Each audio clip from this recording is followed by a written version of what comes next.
Hello, welcome in jeep infotech computer academy. मैं योगेंद्र त्रिवेदी आज आपके लिए पैथन की एक फिर वीडियो लेकर आया हूँ। प्रीवियस वीडियो में मैंने आपको बताया था कि पैथन का जन्म कैसे हुआ, पैथन को किसने डेवलप किया, पैथन लैंग्वेज होती क्या है, पैथन लैंग्वेज का यूज़ कहाँ पर है। देन नेक्स्ट हम लोगों ने इसमें जाना था कि how to download Python software.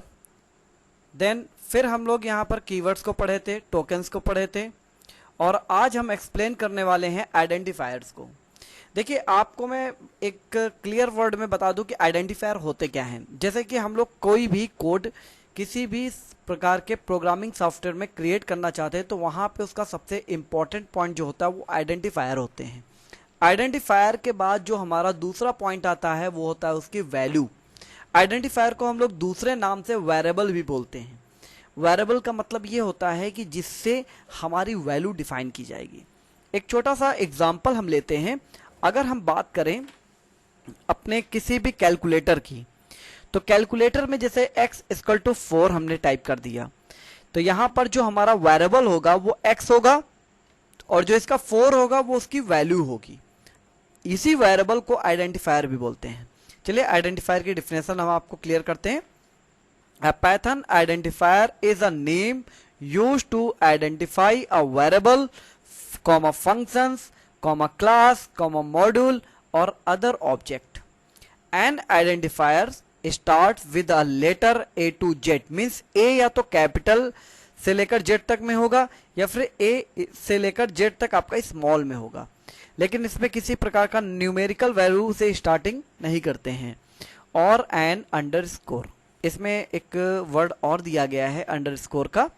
Means अगर हम लोग यहाँ पे कोई भी हैश वैल्यू, @ सिंबल या किसी प्रकार का कोई सिंबल यूज करते हैं तो ये इसमें पर्टिकुलर आपके आइडेंटिफायर में सपोर्ट नहीं करेगा। मतलब वहाँ पे हमें पैथन कोड का एक एरर शो होगा। इसके बाद हमारे पास सबसे इंपॉर्टेंट पॉइंट इस आइडेंटिफायर का है जिसे हम बोलते हैं वेरिएबल। और वेरिएबल को हम यूज करते हैं लिटरल के साथ। A variable is a name which is used to refer memory location and used to hold value in Python variables, also called as an identifier. Then as x equal to 50 लिखा हुआ है। यहाँ पर x की value जो है वो x 50 दी हुई है। मीन्स यहाँ पे हमारा वेरिएबल क्या है x, और जो हमारी वैल्यू मीन्स लिटरल हमारा क्या है वो है 50। अगर हम x को 50 के थ्रू यूज करते हैं तो हमारा जो वैल्यू डिफाइन होगी वो 50 होगी। There are two types of variables, एक ग्लोबल वेरिएबल्स और एक आपका लोकल वेरिएबल्स। नेक्स्ट हम आपको समझाते हैं ग्लोबल वेरिएबल क्या होते हैं। देखिए, जब माई फंक्शन कोड के साथ हम यूज करते हैं किसी भी कंटेंट को, जैसे यहाँ पे लिखा हुआ x इक्वल टू वेलकम, ये कोड है, और x equal to hello. x equal to जो हेलो है ये डेफ माई फंक्शंस के पहले लिखा हुआ है। मीन्स ये आपका लोकल होगा। लेकिन लोकल ये हो कैसा सकता है ये आपको मैं क्लियर कर दूं। जब हम यहाँ पर वेलकम को यूज कर रहे हैं तो डेफ माई फंक्शंस के अंदर यूज हो रहा है, और ये हमारा जो है x इक्वल टू ये इनके बाहर यूज है। जब माई फंक्शंस के बाहर कोई आपका यूज हो या कीवर्ड हमारा डेफ यूज हो रहा है और उसके बाहर का कंटेंट हो तो उसे हम ग्लोबल बोलेंगे, और जो उसके अंदर कंटेंट हो तो उसे हम बोलेंगे आपका local content, means inside variables. Okay, तो चलिए प्रैक्टिकल्स में हम आपको ले चलते हैं। एक छोटा सा प्रैक्टिकल पहले हम आपको आइडेंटिफाई कराते हैं कि हमारे उस पे जो ये वैल्यू है ये क्या होती है। सबसे पहले हम पैथन को ओपन करेंगे, पैथन के आइडियली सॉफ्टवेयर को। इसके बाद हम जाएंगे इसके सेल मोड से स्क्रिप्ट मोड पे, न्यू किया। यहां पर हमने लिखा x इक्वल टू 50। ये देखिए जो प्रैक्टिकल मैं यहाँ पे आपको दिखा रहा हूँ ये डिफाइंड वेरिएबल है।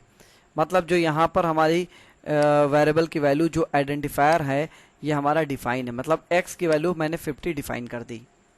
देन y की वैल्यू हम यहाँ पर 80 डिफाइन करते हैं। ठीक है, इसके बाद हमने यहाँ पर दे दिया z इक्वल टू, यहाँ पे मैंने दे दिया x plus y। Very easy format में मैंने यहाँ पे दे दिया। फिर हमने यहाँ पे किया प्रिंट, और प्रिंट को हमने यहाँ पे एक वैल्यू प्रोवाइड कर दी। वैल्यू हमने सबसे पहले हम स्ट्रिंग यूज करेंगे। देखिए स्ट्रिंग के बारे में यहाँ डिस्कस करना बहुत जरूरी है। स्ट्रिंग का मतलब अगर हम यहाँ पर डायरेक्ट जेट करते हैं तो वैल्यू तो हमारी डिफाइन होगी, लेकिन वैल्यू हमारी जो कंटेंट यूज करती है वो कंटेंट हमारा प्रॉपर वैल्यू नहीं सपोर्ट करेगी। जैसे कि हम इसको अगर रन कर दें सेव करने के बाद,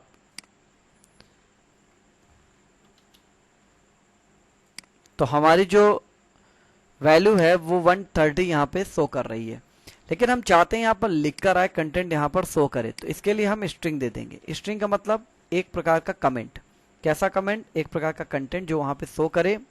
मैंने दे दिया this is a Z value,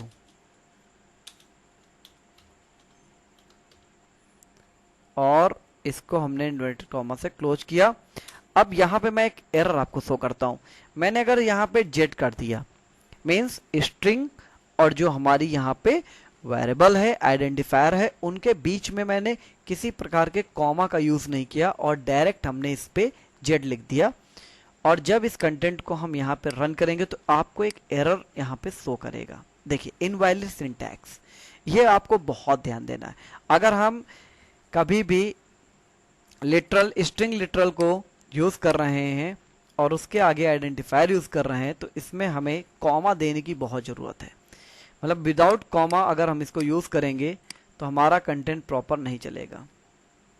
this is a Z value, और जेड की वैल्यू कितनी है? 130। बहुत सारे क्वेश्चन ऐसे आते हैं कि अगर सर हम यहाँ पर जो हमारा आइडेंटिफायर है हम दो यूज कर लें, मीन्स हमने एक यूज कर लिया ए, हमने जेड की भी वैल्यू दे दी, जेड की वैल्यू मैंने 190 दे दी। अब मैंने यहाँ पर ए यूज किया, ए का मतलब मैंने दे दिया x प्लस वाई, और यहाँ पे मैंने b दे दिया। b का हमने जो वैल्यू दिया है वो दे दिया है z माइनस वाई। ओके, अब यहाँ पे मैं प्रिंट अगर अलग अलग शो करता हूं, मीन्स मैं यहाँ पर अगर प्रिंट देता हूं, प्रिंट ब्रैकेट में मैंने दिया this is a b value, और यहां पर हम इसको क्लोज करके यहां पे वैल्यू बी लिख दे रहे हैं,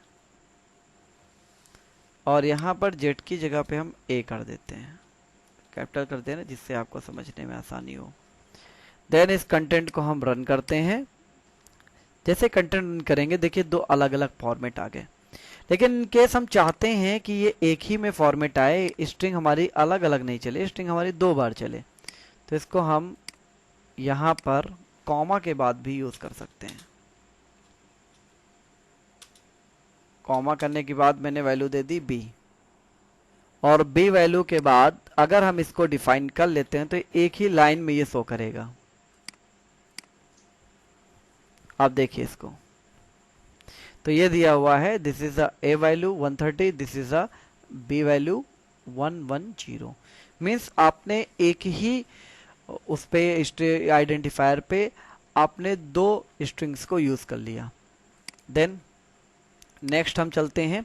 अभी देखिए यहां पर हमारा जो ये वैल्यू है या जो लिटरल है ये प्री डिफाइंड है।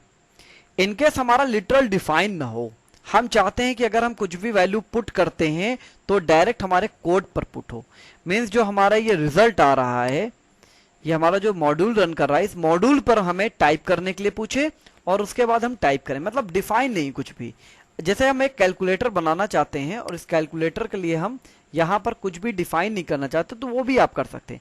इसको करने के लिए हमें लिटरल थोड़ा सा आगे पढ़ना पड़ेगा, लेकिन इसके लिए मैं आपको एक सैंपल दिखा रहा हूं। जैसे इंटाइजर वैल्यू, लिटरल में इंटाइजर वैल्यू जो होती है, पहली तो स्ट्रिंग होती है, दूसरी इंटाइजर, तीसरी फ्लोट। तो ये जो हमारी इंटाइजर वैल्यू होती है, इस वैल्यू का काम क्या है? मीन्स हम 0 से 9 तक न्यूमेरिकल डिजिट जो यूज कर रहे हैं वो हमारी इंटाइजर वैल्यू होगी। तो इसके लिए हम INT लिखेंगे, इसके बाद इसमें लिखेंगे इनपुट, और इनपुट हमारा डिफाइन ना करना है तो इसीलिए हम इसमें डबल ब्रैकेट लगा देंगे। मीन्स इसको हमने ब्लैंक छोड़ दिया और यहां पर इनपुट को क्लोज कर देंगे। सेम ऐसे ही इंटाइजर वैल्यू जहां जहां आप इनपुट को यूज करना चाहते हैं आप यूज कर सकते हैं। और इसको आपने ऐसे ही डायरेक्टली क्लोज कर दिया।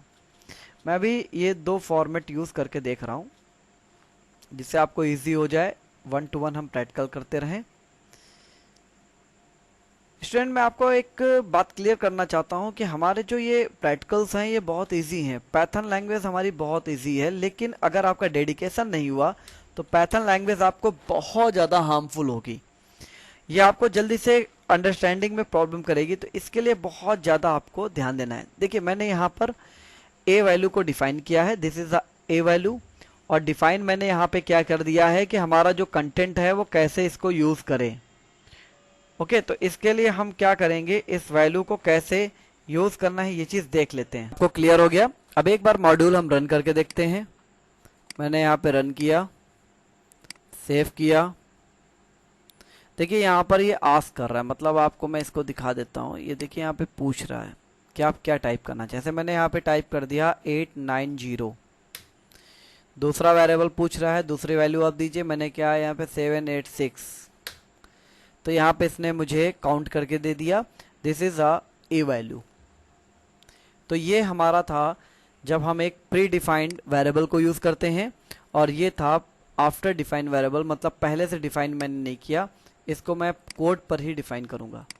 तो स्टूडेंट, हमारा ये जो आज की क्लास थी, इस क्लास में हम लोगों ने सीखा कि कैसे हम ग्लोबल वेरिएबल को यूज करेंगे और कैसे हम वेरिएबल्स एंड लिटरल के बीच के डिफरेंस को जानेंगे।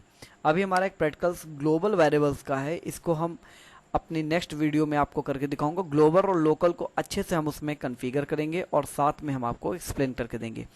ऐसी वीडियो के लिए हमारे इस चैनल को सब्सक्राइब कर लें। अगर सब्सक्राइब नहीं किया है तो इसको जरूर सब्सक्राइब कर लें और लाइक एंड शेयर करते रहें। आप अपने क्वेश्चंस को, अगर वीडियो पसंद आए हो तो इसमें कमेंट जरूर आप हमें करते रहें। Thank you so much and come again.